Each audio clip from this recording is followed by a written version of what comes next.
listening to Voices of IFES, where we speak with people from around the IFES Fellowship about all things student ministry. Welcome to the Word World webinar on football, the justice and the gospel. And as I was sharing, I want to introduce myself. So I'm Alejandra Ortiz. I live in Mexico, and I serve in IFES as a secretary for research and global conversations and in other capacities. And very excited to have this webinar hosted alongside Timothée. We come here, as I was mentioning, not as experts, but as fellow learners on a topic that we think is very important to talk about, and just also as a way that we can model to students and to staff how we can have a conversation and how we can talk about faith, the gospel, and justice about every topic of life and what's happening. And so we want to do that as if we were around a table. Some of us are drinking coffee. And again, we do it as brothers and sisters who are coming alongside each other to learn. Hello, friends, from my side as well. My name is Timothée José. I live in French-speaking Switzerland. You might hear the small French accent in my English. I'm very happy to host this webinar indeed with Ale. I would like to introduce Joan Mwangi. Is a former IFES Tanzania staff. She's currently working with a Presbyterian church in Dar es Salaam in Tanzania.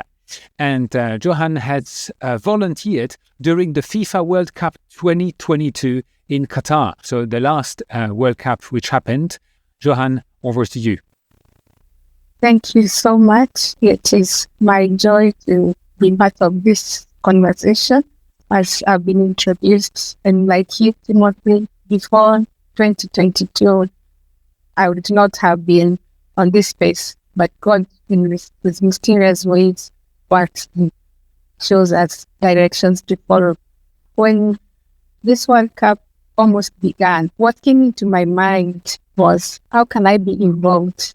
And the word that came into my mind is First Chronicles chapter 12, verse 32 says, from the tribe of Issachar, there were 200 leaders of the tribe, their relatives. All these men understood the signs of the time and knew the best course for Israel to take. And for me, World Cup is not just football. My biggest hashtag has been every match a discipleship moment. So since this journey began, I've been looking at it that way. I actually did a graphic which has like 6 or 7 statements. The first one is every match a discipleship moment, every player a child of God, every fan a kingdom soul. It is more than a game, a kingdom moment. Christ glorified. So as I said, in 2022, I had the opportunity to volunteer during the World Cup in Qatar. That's a long story, which I may not say right now because I would be the least person to be volunteering. Now, as the preparation for World Cup in North America, I still wanted to volunteer, but I knew getting the visa would be such a headache, and I decided I was not going to start that journey at all. But that led me to ask myself this question. Like the sons of Issachar, what could I do in my context? And here are some of the ways that I have been involved in every match and discipleship moment. In the beginning of the month of May, I decided to host 4 conversations, which I called Faith and Football. And how I decided to do that is just send out an invitation to my friends. I took my contact and shared to almost everyone, regardless of their commitment to football or not. And the 4 conversations were on Google. The first one was discipleship opportunities during World Cup. The second one was engaging boys and men in our families during World Cup. Obviously, you know, boys and men are the bigger percent with the World Cup in football involvement. And the third one was prayer as a discipleship course during World Cup. And the fourth one was discipleship through social media during World Cup. And we did those 4 conversations in a span of 4 weeks, just before the World Cup began last week. And the second thing which I decided to do, I am a beneficiary of scripture engagement through IFES.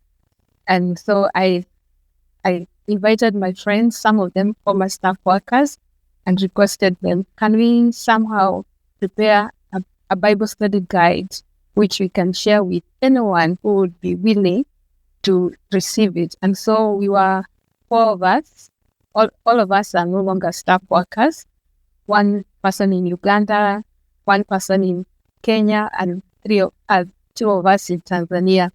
And so we titled it Word and World Cup, Just 10 Studies. We prepared it in English, then translated in Swahili and French, and we just shared it out there for anyone who would like to engage.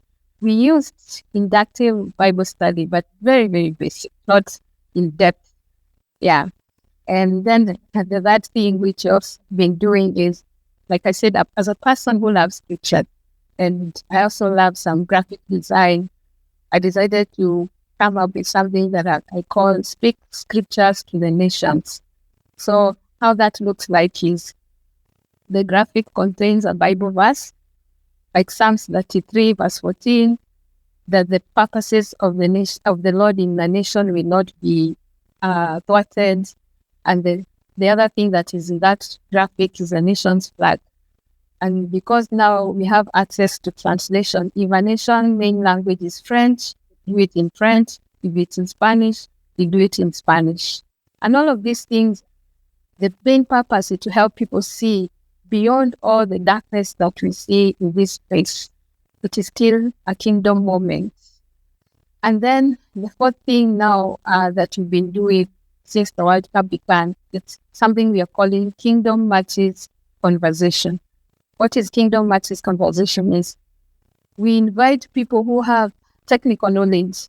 One fun fact, I do not, for the many years I've been following football, I cannot tell you how offside is. What is offside? So I have not been the best person to be involved in the kingdom conversation. But we invite people who have the technical understanding, but also have missional thinking. And so we've done that for the opening match, South Africa and Mexico. And every African was rooting for Mexico because they know what is happening in South Africa. That's another kingdom conversation, not for now. We also had a conversation on Brazil versus Morocco. And every African was rooting for Brazil because of AFCON. If you have the background story, you know, is that tension. And also Senegal and France, again, divided continent because France and Senegal, you can never tell unless, And there's Ivory Coast and Germany. And we were focusing on critical matches where African teams are playing. And the conversations have been ending with a prayer for the two nations. And the biggest question we've always been asking, what God moments are you seeing in this period? What God moment are you seeing? Because without asking such a question, you might be able to see a lot of darkness, a lot of evil, and you miss out on what God is doing. Some of the highlights are some of the people that have been in those conversations saying, this is for the first time I'm seeing Christian players praying. They are puzzled to see that because they have not been seeing that many, many times.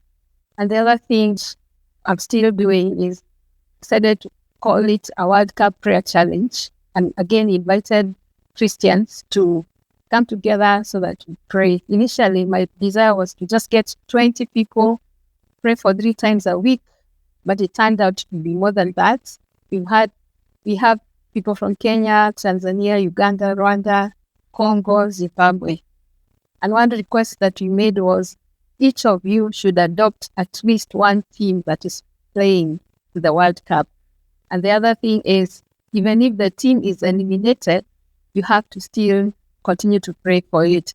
And as you know, most of our African teams have been eliminated, but we'll continue to pray for them. And the question is, what God moment are you seeing? For example, one of the days when South Africa is playing, that question has to keep coming because people are angry and there's a likelihood of not seeing God in all of that. So, in conclusion, for me, this has been I looked at it. First of all, I wanted to go to get to North America, but because visa complications, I couldn't. But I decided I will not allow my heart to be discouraged, and that is why I have embarked on all of this. Even if most African countries have been eliminated, we will continue on with the prayer challenge because nations belong to God, whether they are Africans or they are not Africans. And every match remains a discipleship moment, either at home, with the students' hostels, with the cafeteria.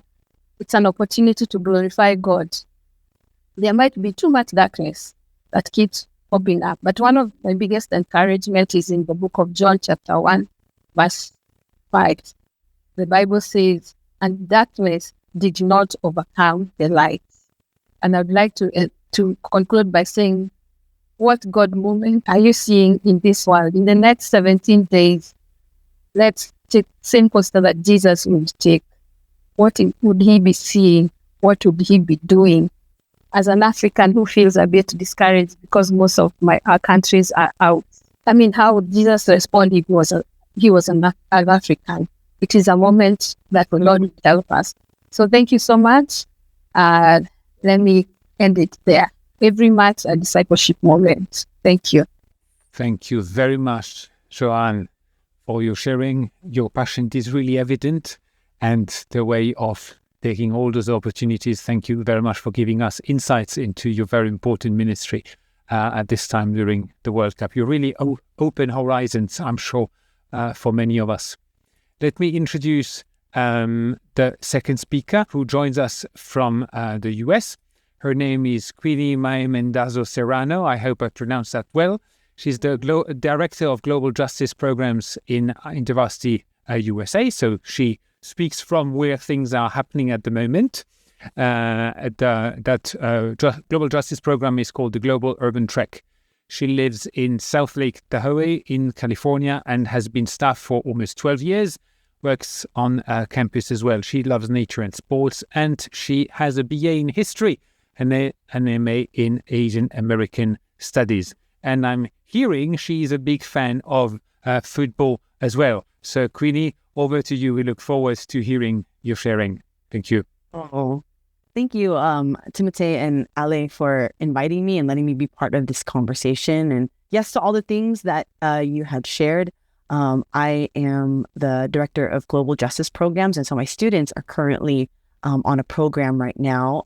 Very excited for them. Kind of like what Timotei said, I am an avid sports fan, mostly American football. So I just want to make the distinction, as I know that football has many definitions around the world, but American football, I grew up watching the NBA, basketball. I played volleyball and basketball growing up, and slowly gotten into baseball because of this last World Series. And before I took on this role, I worked with international students and Black students and athletes. And one of the things that was super important in building community, as I think for a lot of IFES folks, is sports and gathering students together to watch sports. And so I would remember hosting Super Bowl parties with my international students and my American students. A lot of my students from East Asia loved watching the NBA finals. So I would host NBA final games or watch parties at my house, or even hosting the opening night to the Olympics at my place. Doing sports gatherings are one of the things that brought a lot of students together, whether they were American or whether they were international. And I think it brought out a lot of pride in the teams that we love, players that we admired, and even our countries, specifically when we were watching the Olympics. But there are also some hard realities with sports as well. And there have been some things that I have been observing, specifically in regards to the World Cup. So recently, my program, we launched our orientation in Houston, Texas, and that is where the orientation for the Global Urban Trek is. And Houston is one of the host cities in the United States for the World Cup. One of the days that we have during orientation is to partner with local organizations that are serving in Houston, Texas. And one of the organizations that we work with gives van tours to help its participants learn about human trafficking. And what are indicators of what kind of victims are human trafficked, or what kind of businesses you should look for. So there are lights and markers around parlors in Houston that indicate this is a place for sex workers or human trafficking. And it's really heavy and dark, going through the van tour and observing and seeing people on the street, or even seeing houses or businesses with these markers. And what we learned from this organization, that because of the World Cup, there has been an increase in human trafficking, specifically in commercial sex. And a lot of the victims that are human trafficked are Black and brown people in the community. And that's very hard. I think we're learning also from the organization the racial disparity among the type of women who are trafficked specifically. There's a train that runs along Houston where they just pick up people all over the South to be human trafficked. And there's an increase of that when large games like the World Cup or the World Series or the Olympics. I'm thinking about LA, Los Angeles, for the Olympics in 2028. And so just holding that tension and also recognizing that these parlors have indicators, right? That you can go around the city and see that there are actual things or things that are plastered around these places so that you can get commercial sex. As a sports fan, I recognize that sports has the ability to bring people together and to promote unity. I experienced this when I would host gatherings at my house with international students, specifically when there was the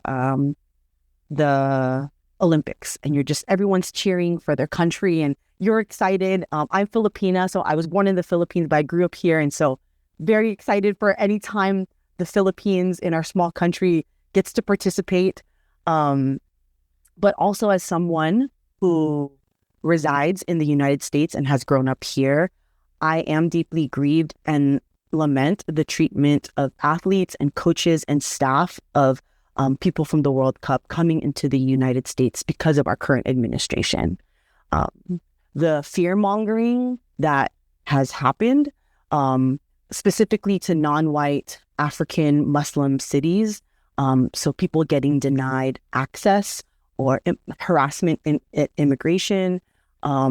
I was watching an interview specifically from the players in Iran and not being able to stay in the United States. After they played their game, they had to leave immediately. And the impact as an athlete, right, to be able to rest and to be able to take care of yourself, but having to leave. And I think about what it means to welcome people. And, I'm like talking about this with some of my friends, students, and I'm like, this just is not welcoming, right? This is not a value that we should also not just have as American citizens, but people who follow Jesus. I think the politics of the United States is feeding into how teams are being treated, learning that there are travel bans and exemptions, higher policing at our borders and events. There are also visa bonds that tax a higher deposit for certain countries, reaching up to $15,000 for some of these bonds. I think also the threat of ICE. So if folks are not familiar with ICE, the U.S. Immigration and Custom Enforcement, the threats of them being at venues. And what people don't realize, we have so many undocumented service workers. Like, they help our events function. And so just the threat of ICE being in these locations has also grieved me as a sports fan of how do I participate in loving these extracurricular activities and recognizing the dark side of these stuff. I think in general in the United States, everybody loves their sports And so we just see an increase of violence. We've seen this also with the NBA finals that just also finished right before FIFA or the World Cup. And we saw violence happening in New York against San Antonio fans and people being harassed and vandalism that is happening on the streets in the town. And my question is, what does it mean to care for your city as a fan? What does it mean to care for the land as a fan? What does it mean to care for the other fans who are coming into your city to watch? And so there's a lot of like broken shalom that we're seeing because of sports, right? And I love sports, I really do. And that's hard. That's hard to grapple with. So in conclusion, a few things I have been reflecting on is, what does it mean to be a sports fan and recognize the injustices that exist behind sports, whether that's corruption, violence that undergirds sports. I think about how much in America, I don't know if this is true for other countries, the contracts that athletes get to play their sport and the disparity around that, the financial disparity around that, right? And yeah, what does it mean to be critical and what does it mean to be a fan? And how do I have these conversations with students about these realities as well? Thank you very much, Queenie. Thank you for bringing both your love for sports and how you've used this also to serve students within the U.S. and also just your reflection, your questions that you offer to us. I think also help us to think through these topics, not with a black and white understanding, but with or perspective, but with holding these tensions, with the invitation to hold these tensions, these things that tension. So thank you very much. We want to offer an opportunity for our speakers to interact with each other. If there's something briefly that we'd want to share. My reflection is just a brief one, and it goes back to the Word of God. There are two scriptures that have kept coming back to us as we've been praying. The first one is Psalms chapter 82, verse 8. Psalms chapter 82, verse 8 says, "Rise up, O God, and judge the earth. All the nations belong to you." Keeping that in mind as we process everything that is happening, sometimes feeling unfair, sometimes I am a Kenyan. Kenya has never qualified for World Cup. Yeah, I know good players and all that, but the struggle of injustices because of people who are stewarding this space is not stewarding space at honor God. But I have kept keeping this word. The nations belong to you, and also Habakkuk chapter 2, verse 14. Habakkuk chapter verse 14 things, "For as the waters fill the sea, the earth will fill with the knowledge." The version I'm getting here is really translation since even in my praying, that is what I've clung to. But the stadiums, the locker rooms, the hotels, the brothels, all these spaces that will be filled with the knowledge of the glory of God. In my limit, Habakkuk 2:14, in my limited understanding and exposure, it is very difficult to believe that. I believe in God that He is not as kept for him when I thought of you those two scriptures. Thank you. In the meantime, please, I'm sure there are people who are more fans of football and who will need to ask the questions. I was wondering, we talked about the World Cup, sports, justice and the gospel. What about university sports? Because I believe in many countries, sports are a big part of university life. Do you see, Johan, Queenie, Roberto, do you see any such discussions? Do you see sports as being a place where issues are discussed, or where you also see justice issues at play that the national movements have been able to engage one way or the other? Is there something you could you could share in here? Yeah, I can share. I love college sports, specifically college football, American football. And one of the conversations that we often hear is around like mental health, specifically, which is a justice issue, around the pressures that that students feel as athletes. And then there are some contracts, right? Financial contracts, and who gets the financial contracts versus depending on an athlete, right?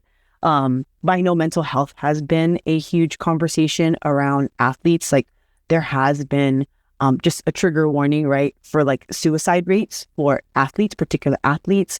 Then they go into the NFL or the NBA, different professional leagues, and you see continual mental health decline. And so I think my question is like, what kind of mental health and holistic care are we providing for college athletes, especially when you come into moving from the college world into a more professional one and the pressures that go with that? But we have seen a lot of, just rates in suicide rates in mental health for college athletes as well. Thank you, Queenie. I think we can go ahead and answer one of the, go with the first question here in the chat from Peter from Nepal. And he asks, there are many players who are very good and can be an idol for anyone. Like I'm fond of Modric from Croatia and Ricardo Kaká from Brazil. What is the healthy side of being a football fan, including if you're a fan of Ronaldo or only Messi? So I don't know if there's someone there who could speak on that. Let me respond by giving a context. I live in Tanzania, and you can go search. And in Tanzania, there are two big teams, like the way Manchester United and one now, something like that. The real rivalry sort of, one is called Simba and the other is called Yanga. And actually, one of them just won the title for the 5th time. And I can tell you the amount of banting that goes on. Even banting is like, making fun of one another is so big. I am a fan of the team that won the title for the 5th time. But one of the ways that I have learned is I have to ask myself the first question: what do I post online, like on my social media? Just in as much as I'm enjoying the winning and whatnot, that is the first thing. The second thing, I have had the privilege of interacting with the players, some of these professional players. So for me, I no longer see them as just people that I idolize. I have had the privilege of hearing the struggles they go through. Like sometimes when you ask them, how can I be praying for you? The first prayer will be that I don't get an injury. But when you're out there, when you don't know their inner life, you only think it's just score goals and, become the top scorer. So I'd say quickly is, understanding then, like, which is the best word? Is there something like sports incarnation, just becoming like them, even without something like that would be a helpful thing. Seeing them beyond the glory, seeing them beyond the success, and seeing them as your fellow child. And the second thing is also the health. Another health way which has also been helping is now allowing them to become part of my prayer list, praying for someone that quote unquote I would idolize. In that, I realized that he is equally in need of a savior. He's equally in need of help from God. I would respond quickly like that. That has been helping me. Yeah. Thank you, Joanne. Thank you very much. We are going to take the last question that's in our chat there. It's going to be the last question we'll talk about. And it's Sam from Belgium that asks, how can student ministries engage with the World Cup in a way that forms students both as witnesses to the gospel and as people who can recognize and respond to the injustices connected to global football? Have you seen examples of this being done well? Especially since raising these issues can sometimes feel like ruining the joy and atmosphere around the tournament. So I love how this question frames a lot of why we're here. And also, Robert already started pointing to that. And I think all our three speakers pointed to that. But I love that we have this question as a way to end. So if Joanne, Queenie, also Robert, if you have something else to put forward, this would be a last time to participate. So yeah, Queenie, Joanne, as a start. Yeah, I love that question. I think if we provided spaces for lament and grief and helping students understand that it's not either or, it's both and, right? That, like, yes, we love this sport. I think even if you did a framing before we had an event, right? Like, we're going to watch the Super Bowl or we're going to watch this game. I also want to recognize that we're in Houston or we're in this place that is experiencing injustice because of this sport, and we're holding that. And I also still want us to have a good time. I think it's helping students see that our faith is nuanced, and how we engage with our faith is not just a black and white. It is very nuanced in this, and giving them space. Like, yeah, like if people want to process after this game, we're going to hold a lament or just like a conversation if people had some tension. But we all want to gather in community. But if you're having some tension, we can have some processing space. So I've done different things like that where I've held events and I know that it might land poorly for some of my students.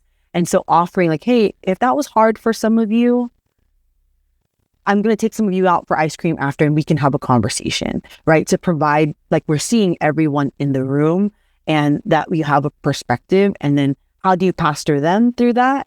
And then also give that invitation and share why this group of students feel this particular way, which I think is really helpful when you can provide both like a place of celebration and a place of lament and grief for like, yeah, that was really hard to watch, and processing that. Like every moment that we spend with students, whether it is just something fun like sports, can be a discipleship moment of, yeah, and here's some of the dark sides too, right? And so I think making sure that we give processing space for both, I think can be helpful.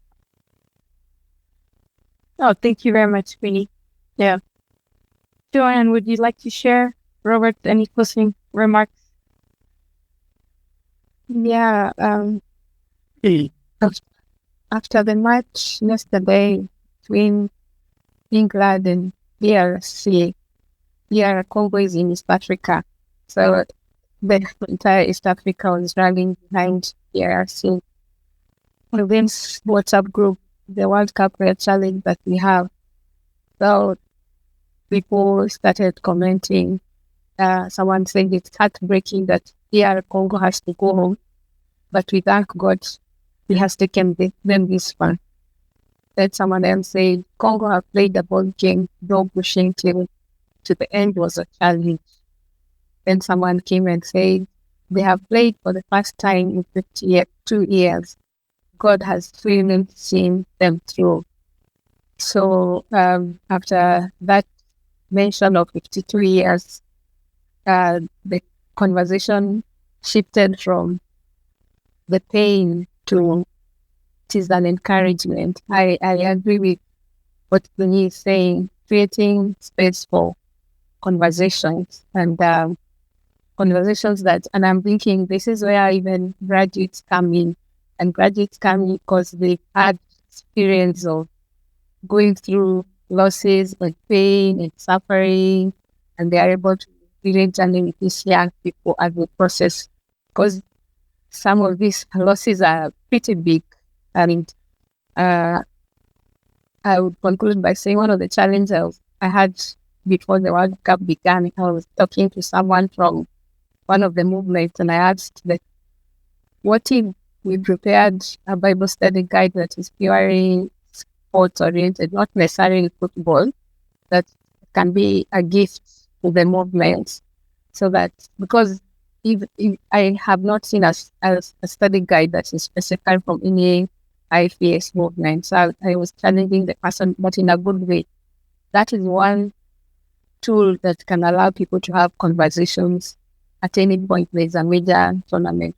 For example, like us in East Africa next year, we are going to host AFCON. AFCON is the World Cup for Africa. And we'll definitely need to prepare well. And for those of us who have been following, there's still a lot of injustices that is happening in AFCON. Just a few months ago, Senegal had won, and then afterwards was not Senegal anymore.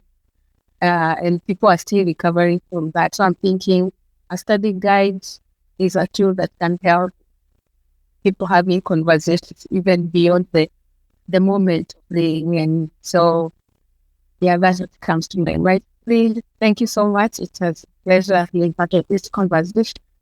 Thank you very much. Helping students and helping staff in IFES to see those conversations as not all the time either or, that not necessarily fostering tribalism or tensions and so on, but managing to seeing those different aspects together is very important.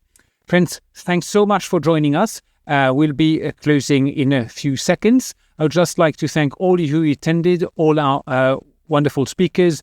Please clap virtually for our interpreters. They have been doing a marvelous job also making it possible. We constantly try and attempt to have those Word and Word webinars interpreted, at least in those 3 languages, maybe in more in the future.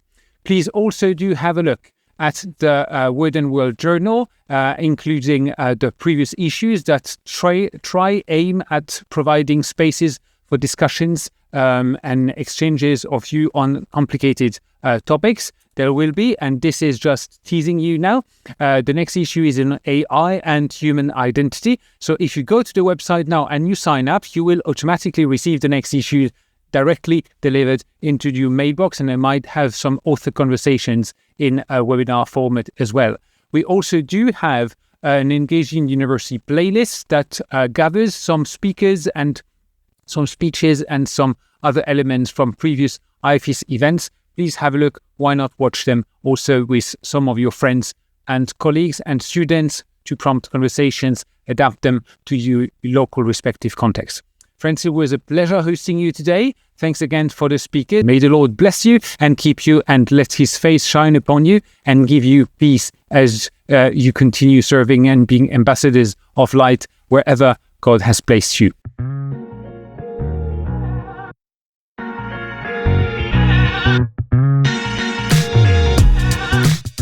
Thanks for listening to Voices of IFES. Follow us on your favourite podcast platform to hear more interviews like this one today. If you want to hear stories of how students are transforming their campuses around the world, subscribe to Prayer Line, our weekly newsletter with inspiring stories to help you pray for student movements.